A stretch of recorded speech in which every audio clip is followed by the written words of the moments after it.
अल्हम्दुलिल्लाहिल्लज़ी अल्लमल इंसाना मा लम यअलम वस्सलातु वस्सलामु अला क़ासिमिल उलूमि वल हिकम व अला आलिहि व सहबिहि सादातिल उरुब वल अजम। अम्मा बादु फ़अऊज़ु बिल्लाहि मिनश शैतानिर रजीम। बिस्मिल्लाहिर रहमानिर रहीम। क़ाल अल्लाहु तबारक व तआला फ़ी कलामिल मजीद व फ़ुरक़ानिहिल हमीद। इन्नल्लाह ला युग़य्यिरु मा बिक़ौमिन हत्ता युग़य्यिरु मा बिअन्फुसिहिम। सदक़ल्लाहु मौलानल अज़ीम व सदक़ रसूलुहुन नबियुल करीमुल अमीन। चाकी चे इश्क़ नवी हक़ की खो ईमान नवी दस इंसान खो वी काफिर स मुसलमान नवी और खौर शहागा सर उस्तरगी चे हज़ार कर रता द माशुक़ी द दर्द खौर न कुर्बान नवी और मादे रफ्ता पते शहीद कड़ी लासानी दिलबरा। ये मेरी खुशकिस्मती है कि हमारे अमीर मोहतरम को अल्हम्दुलिल्लाह समझ आ रही है। मादे रफ्ता पते शहीद कड़ी लासानी दिलबरा चे द महशर प सख्त औरस की में अरमान नवी और सोक चे स्ताप ज़ैबा जमाल कसम खुरमा ज़ैबा दिलबरा प द्वाड़ो कौनो की बस्ता गुंद जानान नवी न सोक चे शैदा प दिलबर नवी मोहम्मद अमीना दास ना अहला दे ज्वंदे पदे जहान नवी। मैं अपने मौजू पर जो मुझे दिया गया है इस्लामी तर्ज रियासत, यकीनन इस मौजू पर मैं मुख्तलिफ़ वक्त में, क्योंकि हम सब का इंतहाई मुख्तसर वक्त में हम सब जिस हस्ती को आज सुनने के लिए बेताब है वो अल्हम्दुलिल्लाह हमारे दरमियान हमारे कायद मोहतरम कायद अज़ीमत मौजूद है और वक्त भी काफ़ी हो चुका है। तो आपको पता है ऐसे मौजू पर जब बंदा तकरीर करता है नीचे मजमा से लोग शायद यही तवक्को कर रहे हैं कि ये जज्बाती और वलवला अंगेज़ खिताब होगा और हम महजूज होंगे। तो हुज़ूर अमीरुल मुजाहिदीन ने वैसी भी जो महाफिल का जो जलसों का रंग है और जो हमारी रिवायत आ रही थी वही अक्सर तब्दील कर दिया है। वो वक्त और वो दौर अब गुज़र गया कि लोग या टिकटों के लिए जाते थे या लंगर और न्याज के लिए जाते थे। अब सिर्फ इसलिए जा रहे हैं कि हम नामूस रिसालत के इस काज में अपना हिस्सा डालें और हमें अपने करीम आका का एक निगाह नाज मिल जाए। तो मैं सिर्फ इसी को मद्देनज़र रखते हुए इस बात पर मुख्तसर गुफ्तगू करूँगा कि कुफार की यही साजिश थी कि मुसलमानों से जो उसका जो तर्ज सियासत है वो मुकम्मल तौर पर ये उनको अलहदा किया जाए, मज़हब को अलहदा किया जाए, सियासत को अलहदा किया जाए।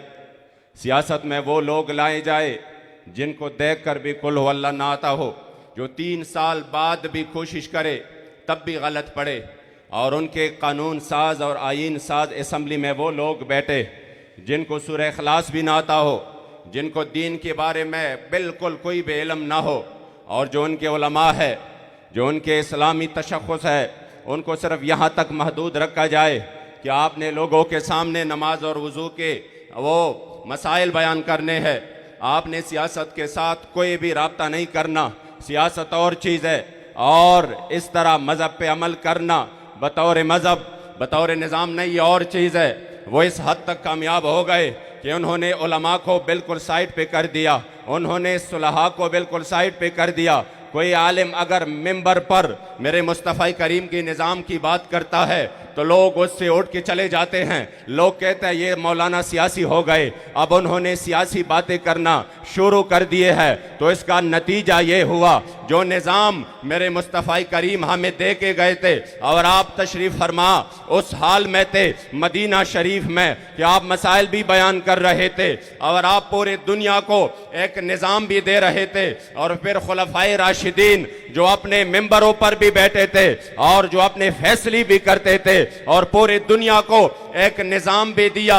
जब उनके बाद हमने उस निज़ाम को सिर्फ ये कहकर कि हम गैर सियासी है, हमें सियासत से कोई लेना देना ही नहीं है, तो ये जब हम इस अजीम फरीज़े को छोड़ेंगे तो आपको पता है तंजीमें भी बहुत है, तहरीकें भी बहुत है, बहुत सारे लोग इनफरादी कोशिश भी कर रहे हैं, इज्तिमाई भी कर रहे हैं, मगर फिर भी हर तरफ जुल्म तशद्दुद का बाजार गर्म है। हर तरफ बंदा देखे तो इंतहाई माहौल कशीदा हो चुका है। हर तरफ जालिम 300 कत्ल के बावजूद भी वो मुसलसल जुर्म पे उतर आया है। उसके सामने कोई भी वो निज़ाम नहीं है जो उसके गरेबान को पकड़ सके, और हर तरफ कुफ्र इल्हाद का बाजार गर्म है। ये अगर एक हुकूमती निज़ाम के जरिए एक ऑर्डर हो जाए कि आज पाकिस्तान में ये चीज नाफिज हो जाएगा, तो हम करोड़ों मिलकर वो नहीं कर सकते। जो 200-300 बंदे वो उधर जाकर जो हमारे ऊपर जो निज़ाम मुसल्लत करना चाहते हैं, वो सिर्फ 100 होंगे, 200 होंगे, 300 होंगे, मगर इस सियासत के तहत वो करोड़ों को कंट्रोल करते हैं। जब हमने इस चीज को छोड़ा तो आज वो हमारे ऊपर मुसल्लत हो गए। इसलिए आज हमने तहरीक लब्बैक या रसूल अल्लाह के प्लेटफॉर्म से अवाम का ये जहन बनाना है, खवास का ये जहन बनाना है, बिलखुसूस उलमा का ये जहन बनाना है, मशाइख का ये जहन बनाना है कि अगर हम ये मैदान इस तरह छोड़ देंगे तो जिस तरह अल्लामा इकबाल ने फरमाया था कि जलाल बादशाही हो या जमहूरी तमाशा हो, जुदा हो दी सियासत से तो रह जाती है चंगेजी। ये जो आज आप देख रहे हैं कि जिन्होंने मुल्क लूटा, जिन्होंने मुल्क के खजाने लूटे, जिन्होंने गरीब के अवाम का वो खून चूसा, और जिन्होंने इस मुल्क और कौम पर वो कहर बनकर टूट पड़े कि बंदा हैरान है कि मैं एक टाइम के रोजी कहां से लाऊं। वजह क्या है? वजह यह है कि सियासत हमने उनके सुपर्द की जो जालिम थे, जो दीन से बेखबर थे, जो अंग्रेज के वफादार थे, जो उनके गुलाम थे। और यहाँ पर हमने मिंबरों पे बैठकर और अपने आस्थानों पे बैठकर ये तसल्ली कर ली कि नहीं, हम सियासी नहीं है, हमारा सियासत से कोई लेना देना नहीं है। मैंने कहा अगर ये आपके अल्फाज है कि हमारा सियासत से कोई लेना देना नहीं है, तो दूसरे अल्फाज में आपने ऐलान करना है कि फिर हमारे मिंबर मुस्तफा से भी कोई लेना देना नहीं है। दूसरे अल्फाज में फिर आपने ऐलान करना है कि हम हुजूर के वारिस भी नहीं है, क्योंकि मेरे महबूब फरमाते कि कानत बनो इसराइल में तसूसहुमुल अंबिया, उनके अंबिया सियासत करते थे, और इस उम्मत को मेरे मुस्तफा करीम ने वो सियासत का अजीम फरीजा दिया है। अगर आप कहते हैं हमारा लेना देना नहीं है, तो फिर दूसरे अल्फाज में आप दीन की नुमाइंदगी नहीं कर सकते। आए मैं आप मेरे मुस्तफा करीम के गुलामी में आगे बढ़कर काम नहीं कर सकते। ये तब होगा जब आप इस कौम को कहेंगे कि हाँ, सियासत भी हमारा है और मिंबर पर बैठकर उधर नमाजें पढ़ना भी हमारा शेवा है, और उस मिंबर से पूरे दुनिया को कंट्रोल करना भी हमारा तारीख है।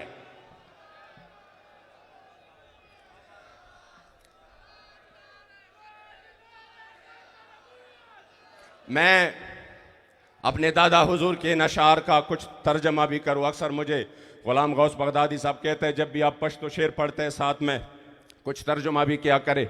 मेरे दादा हुजूर ने फरमाया कि सियासत जुदा कवील शरीयत जिने, जी सियासत जुदा कवील शरीयत जिने, जो सियासत को शरीयत से जुदा करते हैं, बेजार लहस बेवकूफ़ जालिम शैतान ख्वाहिमा। कह रहा मैं ऐसे बेवकूफ़ जालिम और शैतान से बेजार हूँ कि सियासत जुदा कवील शरीयत जिने, बेजार लहसे बेवकूफ़ जालिम शैतान ख्वाहिमा, और द सियासत बाजी बौड़म द शरीयत पचोगान, द सियासत बाजी बौड़म द शरीयत पचोगान, कम हजार जल सर जिपदे मैदान ख्वाहिमा, द सियासत बाजी बौड़म द शरीयत पचोगान, कम हजार जल सर जिपदे मैदान ख्वाहिमा। और ये शेर आप सुनकर आपको लुत्फ आ जाएगा। फरमाते चित्र खुशबूजी द खलोद मोहम्मद अरबी, जिनसे मेरे मुस्तफा करीम के पसीने मुअत्तर की खुशबू ये महक रही हो, ऐसी जवान के पीछे चित्र खुशबूजी द खलोद मोहम्मद अरबी, सर पर तली के ऐसे जवान पर से रवान ख्वाहिमा। मैं अपना सर हथेली पे रखकर ऐसे जवान के पीछे चला जाऊंगा जो हुजूर का नवारिस हो।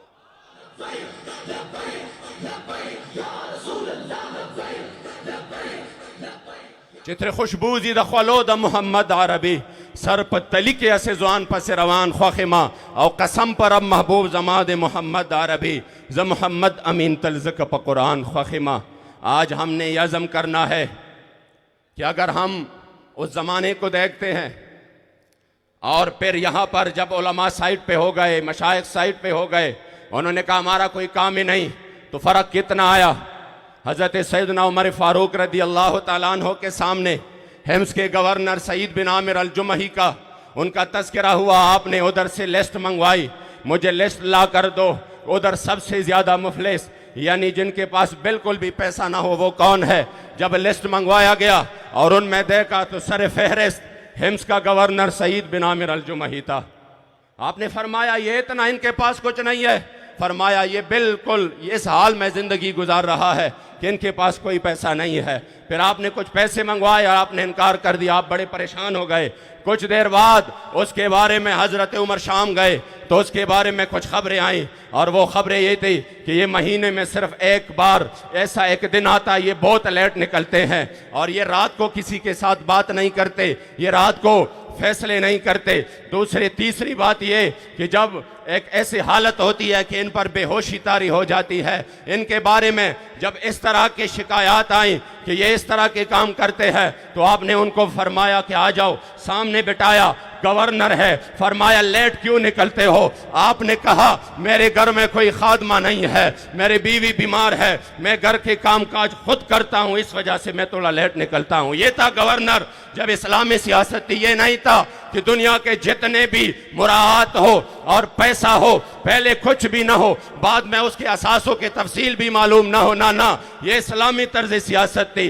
दोबारा पूछा कि आप महीने में एक बार क्यों इतने लेट आ जाते हैं। आपने जवाब दिया उसकी वजह यह है कि मेरे पास सिर्फ एक कुर्ता है, सिर्फ एक कपड़ा है, मैं महीने में उसको धोता हूँ, फिर उसको जो है ना सूखने के लिए मैं इंतजार करता हूँ, जब वो सूख जाता है फिर वो मैं पहनता हूँ, इस वजह से मैं लेट आता हूँ। फरमाया आप रात को इनके लिए क्यों नहीं निकलते। फरमाया मैंने दिन इनके लिए मुकर्रर की है, रात अपने रब से मुनाजात के लिए मुकर्रर की है, मैं इस वजह से नहीं निकलता। फरमाया बेहोशी की उतारी होती है। फरमाया मैंने खुबैब बिन आदी को देखा जिन पर कुफार जुल्म कर रहे थे, उसी वक्त मैंने उनको बचाया नहीं, उनके उस जुल्म को याद कर मैं रोता हूँ। इस वजह से हजरत सैयदना उमर फारूक ने हाथ उठाए, फरमाया या अल्लाह तेरा लाख लाख शुक्र है मुझे इन जैसा गवर्नर मिला है। जब इस्लामी तर्ज सियासत थी तो ये आलम था गवर्नर था, गवर्नर का ये आलम था अदालत का। सैयदना अली अल मुर्तज़ा शेर खुदा अमीरुल मोमिनीन तशरीफ फरमा है, आपका ज़र्रा गुम हो गया, आपने देखा एक यहूदी के पास है, आपने फरमाया उसी वक्त जो काज़ी शुरैह था उनको फरमाया कि ये ज़र्रा मेरा है और इसके ये मेरे से गुम हुआ है या चोरी हुआ है। उस काजी ने फरमाया आ जाओ अपना फैसला सुन, अपना दावा दायर करो। यहूदी को भी बुलाया, जब सामने हो गए काजी शुरैह ने कहा मैं बिल्कुल यकीन करता हूँ, हल्फन कह रहा हूँ ये ज़रा आप ही का है, मगर ये अदालत है, यहाँ पर इंसाफ इस तरीके से होगा कि आप गवाह पेश करेंगे। हज़रत अली अल मुर्तज़ा ने अपने गुलाम को बुलाया, जब उन्होंने गवाही दी फरमाया गुलाम के गवाही मालिक के हक में कबूल नहीं। आपने हसनैन करीमैन को बुलाया, फरमाया बच्चों की गवाही अपने बाप के हक में कबूल नहीं, इसलिए ये ज़र्रा उन्हीं का है, मैं फैसला यही कर सकता हूँ। ये है इस्लामी तर्ज सियासत, जहाँ पर अदालतें भी आज़ाद हो, जहाँ पर इंसाफ का भी बोलबाला हो, जहाँ पर वक्त का अमीरुल मोमिनीन भी उसके दरबार में खड़े हो जाए और फिर कहे कि हाँ आपने फैसला सही किया है। यहूदी ने जब इस निजाम को देखा तो आपने वो ज़र्रा लाकर मेरे शेर खुदा के कदमों में डालकर कहा मैं कलमा कहता हूँ ला इलाहा इल्लल्लाह मुहम्मदुर रसूलुल्लाह, कि जिस निजाम में इतना इंसाफ मिल रहा है मुझे यकीन है कि उस निजाम में दुनिया की भी खैर ख्वाही और आखिरत की भी है।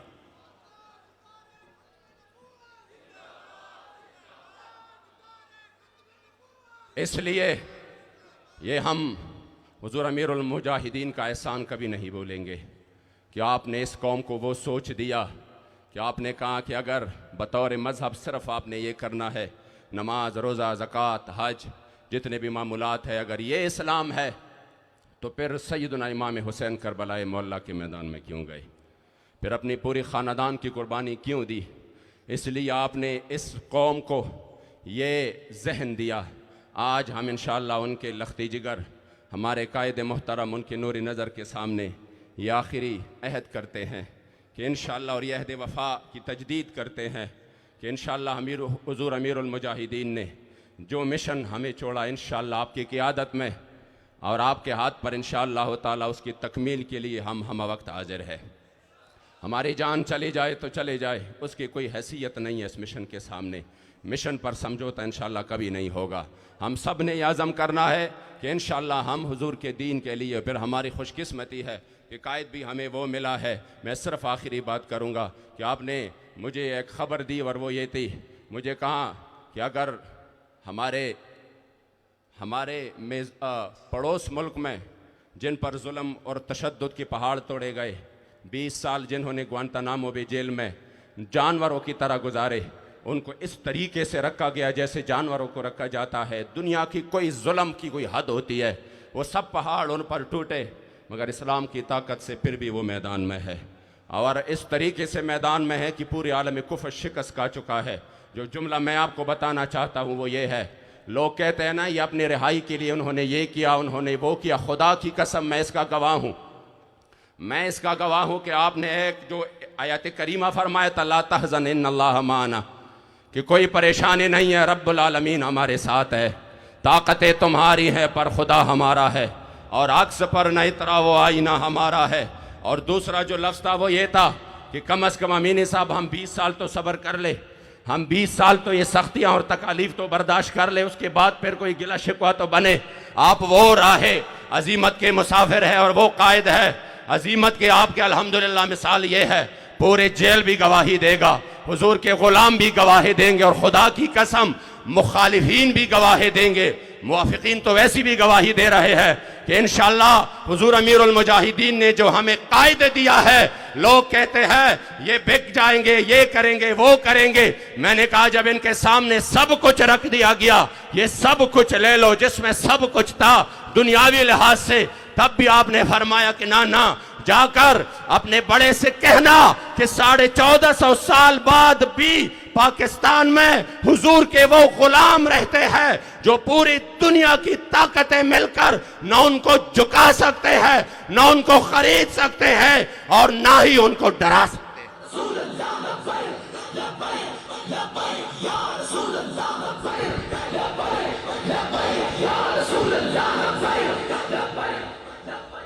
अब तशरीफ लाते हैं इज़हार ख्याल के लिए